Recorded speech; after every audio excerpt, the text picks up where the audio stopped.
대단한 차원입니다.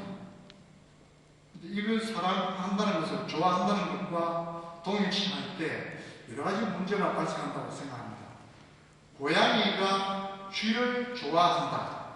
이 표현은 참 자연스럽습니다.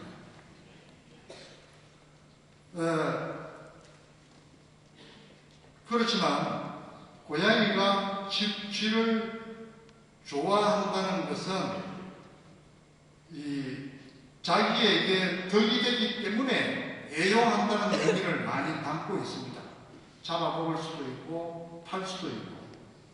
그런데 고양이가 쥐를 사랑한다. 뭔가 어색합니다. 왜? 사랑한다는 것은 자기를 희생하면서도 타자를 위하는 길이기 때문입니다.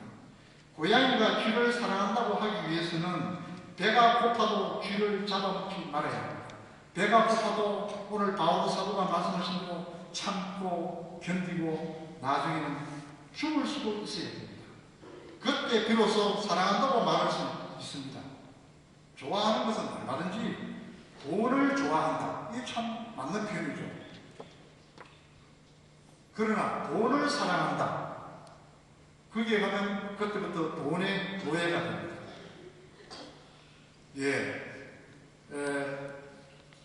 이런 의미에서 현대의 우리들은 사랑한다고 하면서 사랑하는 대상을 통해서 너무 덕을 보고 또 내 욕망이 충족되기를 바라는 경우가 많지 않은가 합니다.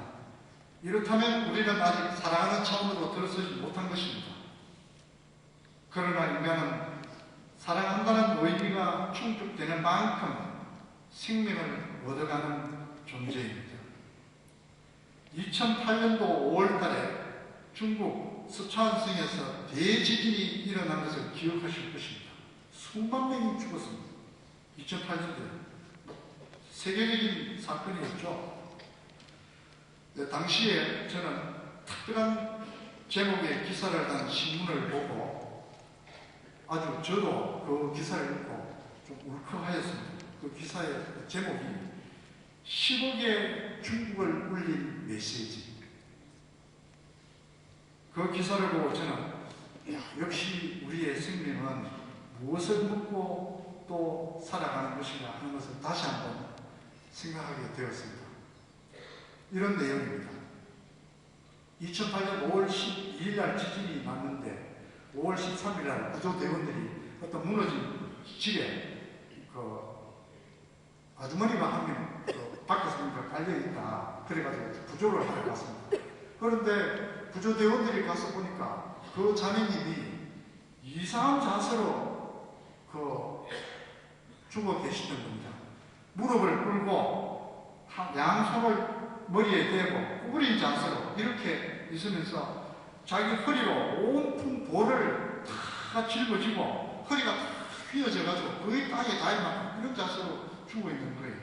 그래서 구조대원들과 어서들이 가서 그 돌을 다 치고 자매님들을 이렇게 일으키니까 품속에서 노란 보자기에 뭐가 나왔어요.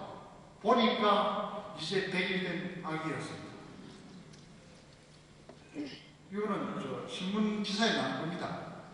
그래서 그 아기를 들어보니까 아기가 요만큼도 다치지 않고 고온하게 잠자고 있더라는 거 아닙니까?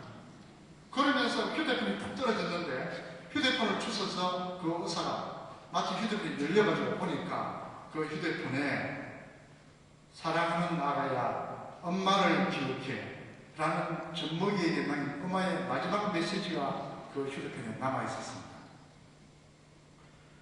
자, 이 기사에서 한 아기의 생명은 그 대참사에서도 무사하였습니다. 그 생명이 손상되지 않고 온전히 바탕하고 있는 터전이 무엇인가? 한 통 수천만 원짜리 우유를 먹었으니까 세상의 온갖 지식과 마법을 동원한 기이한 음식을 먹었기 때문인가? 그 아기의 생명이 바탕되어 있는 터전은 사랑이었습니다. 바로 그 사랑을 먹고 한 생명은 죽음의 터널을 지났던 것입니다. 이런 양식이 섭지 않는 양식입니다. 우리 모두에도 살아가는 동안에 크고 작은 시련과 고난과 어려움 앞에서 이른바 이런 양식, 사랑의 양식이 모두 필요합니다. 만일 누군가가 앞에 어머니처럼 내 대신 아파주고 위험을 감당하고 최후에는 죽음까지도 말하지 않는다면 저는 조건 없이 그분을 생명의 주인으로 고백할 것입니다. 바로 그것을 오늘 복음에서 우리에게 전하고 있습니다. 하나님이 바로 그런 분이며 바로 그 하나님이 예수님이시라고 우리에게 전하고 있습니다. 이 복음의 핵심 메시지입니다. 그리스도교 신자는 다른 사람들이 아니라 이러한 예수님을 내 인생의 길로, 인생의 생명의 주님으로 고백하며 살아가는 사람들이라는 것입니다. 누가 예수님이 뭐 하시는 분이냐고 묻는다면 한마디로 말씀하셔도 좋습니다. 예수님은 사랑의 양식을 주시는 분이며 그 양식으로 상처 입은 우리를 낫게 하고 살리시는 분이라고 말씀하셔도 좋습니다. 그래서 미사 때 예수님, 즉 성체를 영하기 전에 우리는 이렇게 고백합니다. 주님, 제 안에 주님을 모시기에 합당치 않습니다. 흠도 많고 탈도 많습니다. 그러나 한 말씀만 해주십시오. 제가 곧 나을 것입니다. 성체를 영하는 조건이 무결점의 완전성이 아닙니다. 오히려 결점으로 인해 자격 없다는 자기 인식이 더 중요합니다. 그래서 오늘 교우님 여러분, 영성체 시간에 겸손한 마음 하나로 두려움 없이 예수님을 맞이하시고 성체의 기적을 체험하시기 바랍니다. 성체의 기적, 나에게도 그런 일이 일어날까요? 물론입니다. 예수님을 통해서 나를 잠복들게 하는 미움의 병을 치유하게 되었다면 그때의 성체의 기적은 일어날 것입니다. 세상 살기가 힘이 들어 괜스레 심술이 나고 공격적이던 내 마음이 예수님을 통해 다시 새로운 길을 발견하고 순하게 치유되었다면 성체의 기적이 일어날 것입니다. 예수님을 통해서 교만했던 내 자신을 새로이 발견하고 또 다른 마음의 자유를 얻었다면 그때 성체의 기적은 일어난 것입니다. 성체의 기적이 무슨 성체가 고깃덩어리로 변하고 성체에서 피가 터져 나와야 되는 것이 아닙니다. 만일 그런 시각으로만 성체를 대한다면 성체를 썩어 없어질 빵과 동일시할 위험이 많습니다. 썩지 않을 생명을 키우는 성체의 힘은 허영의 우상, 교만의 우상, 재물의 우상 등 온갖 우상이 교차하는 세상에서 넘어지지 않고 용케 극복해 나가는 그런 삶에서 드러나는 것입니다. 우리는 오늘 미사에서 저 하찮은 빵이 예수님으로 변화하는 축성 기도문에서 이렇게 기도합니다. 성찬 기도문, 성변화 기도문의 핵심입니다.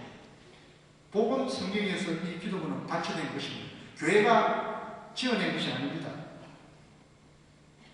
자기 스스로를 희생하여 우리를 살리고 생명을 선물하신 예수님의 마지막 메시지이기도 합니다. 이 기도문 한번 들어보십시오. 오늘 성찬 기도 때 우리 모든 시민들과 함께 할 것입니다. 사랑하는 여러분, 여러분을 위해 나를 바칩니다. 나의 사랑으로 여러분이 늘 살아있도록 여러분을 위해 나는 내 자신을 바칩니다. 여러분의 모든 잘못, 모든 죄를 다 사하도록 내가 대신 아프고 피 흘리고 봉헌되겠습니다. 여러분은 나를 기억하며 늘 나의 힘으로 살아가십시오. 세상에 온갖 욕망들이 내 마음을 흔들더라도 나의 깊은 곳에서 지켜주시는 분이 계신다면 참으로 든든할 것입니다. 생명이 어둡게 되는 온갖 일들 속에서도 길을 밝혀주는 한 빛을 알고 있다면 우리는 평온할 것입니다. 세상의 모든 부족함 또 인간적 실망에도 믿음의 사람들이 예수님을 놓아보내지 않는 이유입니다. 교우님 모두에게 예수님의 길을 통해 더 깊고 더 큰 행복한 생명의 삶이 늘 충만하기를 기원합니다.